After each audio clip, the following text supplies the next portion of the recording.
اعوذ باللہ من الشیطان الرجیم بسم اللہ الرحمن الرحیم۔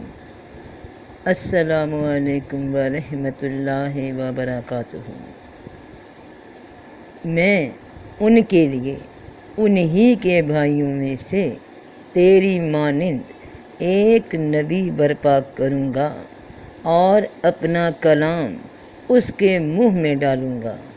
اور وہ انہیں وہ سب کچھ بتائے گا جس کا میں اسے حکم دوں گا۔ ستارے کی قسم ہے جب وہ ڈوبنے لگے، تمہارا رفیق نہ گمراہ ہوا ہے اور نہ بہکا ہے، اور نہ وہ اپنی خواہش سے کچھ کہتا ہے، یہ تو وہی ہے جو اس پر آتی ہے۔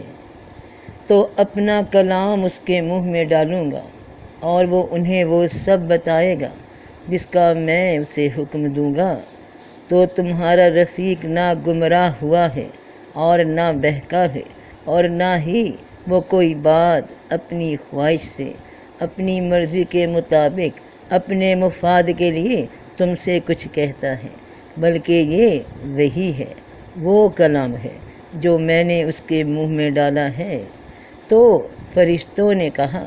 کیا تو زمین میں ایسے کو زمین کا خلیفہ بنانا چاہتا ہے جو فساد پھیلائے اور خون بہائے، جب کہ زمین سے، آسمان سے، کائنات سے تعلق رکھتے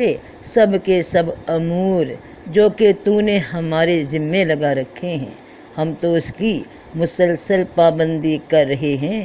اس کی تسبیح کر رہے ہیں۔ کہ فرمایا، میں جو کچھ جانتا ہوں وہ تم نہیں جانتے، کہ تمہاری معلومات، کہ تمہارا علم صرف اس زمین، آسمان، کائنات اور کائنات کے واقعات تک ہے، کہ تم میرے ہر حکم کے مطابق انہی واقعات کو انجام دینے کے کام میں لگے ہوئے ہو۔ کچھ اصول، کچھ ترتیب، کچھ ضابطے تمہیں بتا دیے گئے، سکھا دیے گئے کہ گردش سیدھے رخ رہے تو اس کے مطابق واقعہ بناتے جانا، گردش الٹ جائے یعنی لوگوں کے اعمال خلاف ہوں تو اس کے مطابق واقعہ ظہور میں لے آنا، اور گردش کے سیدھے یا الٹے رخ پہ عمل کرنے والے وہ انسان جن کے کسی ایکشن کے ری ایکشن میں جو واقعات رونما ہوتے ہیں، تم انہی کو جانتے ہو جو تمہیں بتا دیا گیا، مگر جو میں جانتا ہوں وہ تم نہیں جانتے، کہ تم نے صرف یہ دیکھا، یہ سوچا، یہ قیاس کیا کہ انسان صرف فساد پھیلائے گا، یا صرف خون بہائے گا، یا صرف گھٹیا گندی مخلوق ہے، کہ جس میں خیر نام کی کوئی شے نہیں، کہ جس کے اندر سوائے حیوانی تقاضے، بھوک اور شہوت کے سوا کچھ ہے ہی نہیں، اور انسان صرف شر کا پتلا اور گناہ کی پوٹلی ہی ہے، تو تم نے صرف اس کا یہ رخ دیکھا۔ مگر میں جو کچھ جانتا ہوں وہ تم نہیں جانتے، کہ انجیر اور زیتون کی قسم ہے، اور طور سینا کی، اور اس شہر مکہ کی جو امن والا ہے، کہ انجیر مثال دی گئی، اشارہ دیا گیا حضرت نوح علیہ السلام کی جانب، کہ زیتون مثال دی گئی، اشارہ دیا گیا حضرت عیسیٰ علیہ السلام کی جانب، طور سینا اشارہ دیا گیا حضرت موسیٰ علیہ السلام کی جانب، اور مکہ اشارہ ہے جہاں رسول کریم محمد مصطفیٰ صلی اللہ علیہ وسلم کی ذات گرامی۔ تو بندے رب کے ایسے بھی ہیں جو اے فرشتوں تمہاری سوچ کی حدود سے بھی باہر ہیں، وہ جن کی شان میں رب کریم نے فرما دیا کہ ابراہیم پر سلام ہو، کہ موسیٰ اور ہارون پر سلام ہو، کہ الیاس پر سلام ہو، اور سارے جہان میں نوح پر سلام ہو، کہ 950 سال تک تبلیغ کے فرائض انجام دیے، بے شک وہ ہمارے ایماندار بندوں میں سے تھے، حق ادا کر دیا رسالت کا، مگر کہہ بیٹھے آخر کہہ بیٹھے۔ نوح نے کہا اے میرے رب، بے شک انہوں نے میرا کہنا نہ مانا اور اس کو مانا جس کو اس کے مال اور اولاد نے نقصان کے سوا کچھ بھی فائدہ نہیں دیا۔ اور نوح نے کہا اے میرے رب، زمین پر کافروں میں سے کوئی رہنے والا نہ چھوڑ، اگر تو نے ان کو چھوڑ دیا تو تیرے بندوں کو گمراہ کریں گے، اور نسل بھی جو ہوگی تو فاجر اور کافر ہی ہوگی۔ امید ہی چھوڑ بیٹھے، یعنی امید ہی چھوڑ بیٹھے کہ جو کوشش میں کر سکتا تھا میں نے کر لی، مگر یہ لوگ ٹس سے مس نہیں ہوئے، تو اب یہ ٹھیک نہیں ہو سکتے، انہیں ہدایت نہیں ملے گی، یہ سیدھے راستے پر نہیں آئیں گے۔ تو ان کو زندہ نہ چھوڑ، ان کافروں کو، ان ظالموں کو ختم کر دے، مار ڈال۔ مگر رسول پاک صلی اللہ علیہ وسلم کا شہر طائف میں پیش آنے والا واقعہ کہ آپ اللہ کا پیغام لے کر طائف پہنچے، آپ کے ساتھ بے رخی، بد اخلاقی کا سلوک کیا گیا، اور ہر طرح آپ صلی اللہ علیہ وآلہ وسلم کو تکلیف پہنچائی گئی، نازیبا سلوک ہوا، اور آوارہ لڑکوں کو آپ صلی اللہ علیہ وآلہ وسلم کے پیچھے لگا دیا گیا، جنہوں نے آپ صلی اللہ علیہ وآلہ وسلم کو پتھر مار مار کر زخمی کر دیا، حتیٰ کہ آپ کے نالین مبارک لہو سے بھر گئے۔ اس تکلیف اور دکھ کی حالت میں رب کریم سے رسول پاک صلی اللہ علیہ وآلہ وسلم نے فریاد کی کہ اے اللہ، تجھی سے شکایت کرتا ہوں، میں اپنی کمزوری اور بے کسی کی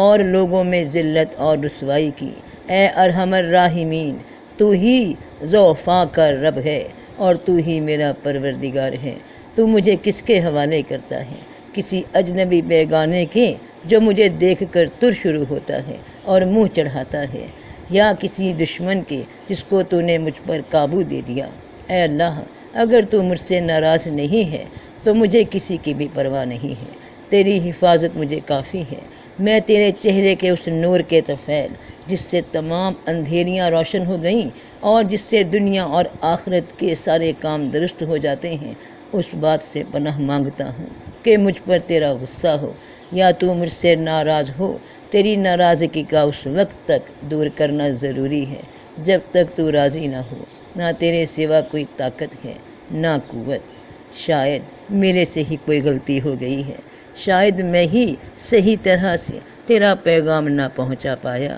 تو مجھے معاف کر دے، مجھ سے ناراض نہ ہونا اے میرے مالک۔ تو مالک ملک کی شان قہاری کو اس پر جوش آنا ہی تھا کہ حضرت جبرائیل علیہ السلام نے آ کر سلام کیا اور عرض کیا کہ اللہ تعالیٰ نے آپ کی قوم کی وہ گفتگو جو آپ سے ہوئی سنی اور ان کے جوابات سنے، اور ایک فرشتے کو جس کے متعلق پہاڑوں کی خدمت ہے آپ کے پاس بھیجا ہے کہ آپ جو چاہیں اس کو حکم دیں۔ اس کے بعد اس فرشتے نے سلام کیا اور عرض کیا کہ جو ارشاد ہو میں اس کی تعمیل کروں، اگر ارشاد ہو تو دونوں جانب کے پہاڑوں کو ملا دوں جس سے یہ سب درمیان میں کچلے جائیں، یا اور جو سزا آپ تجویز فرمائیں۔ حضور صلی اللہ علیہ وآلہ وسلم کی رحیم و کریم ذات نے جواب دیا کہ میں اللہ سے اس کی امید رکھتا ہوں کہ اگر یہ مسلمان نہیں ہوئے تو ان کی اولاد میں سے ایسے لوگ پیدا ہوں جو اللہ کی پرستش کریں اور اس کی عبادت کریں۔ یعنی امید نہیں چھوڑی، اس بات پہ کبھی اکتفا نہیں کیا کہ میری کوشش سے سب ہو رہا ہے، بلکہ اپنے رب پہ امید رکھی کہ اے اللہ تو چاہے گا تو یہ بات بھی، یہ واقعہ بھی پیش آ جائے گا